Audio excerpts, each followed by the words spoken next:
Na hivyo Bwana, wako na kazi nyingi mbele yao. They have great vision.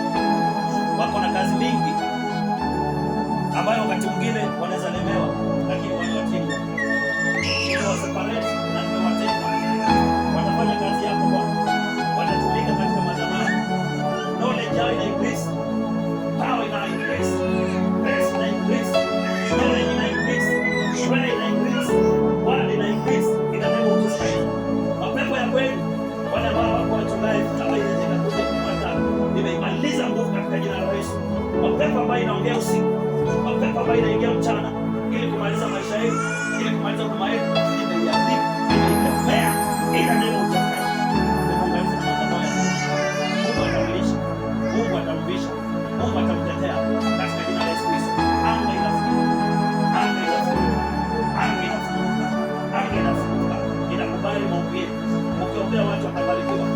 Nimeombea watu wengi watabarikiwa ikiwa na nyinyi. Nimewafundisha kuomba, hii maombi ya mtaacha. Nimewafundisha kuhubiri, hii mahubiri ya mtaacha. Hadi useheni nenda kuwa wahubiri wa Mungu. Hamna ubiri tu hapa. Anampeleka kwa mataifa. Wewe ni waaminifu, mataifa inamngoja. Nigeria inamngoja. South Africa inamngoja.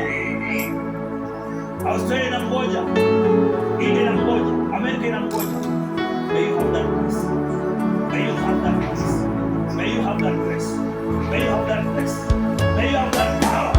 May you have favor. In the name of Jesus Christ.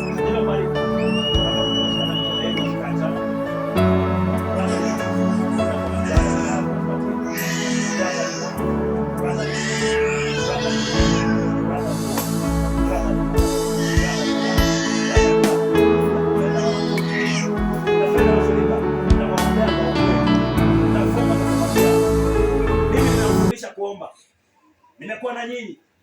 Nimemfundisha kuombea washirika. Nimemfundisha kuombea kanisa. Hiyo mzigo naweka kweli. Naweka kweli. Naweka kweli na mkiomba Mungu atamsikia.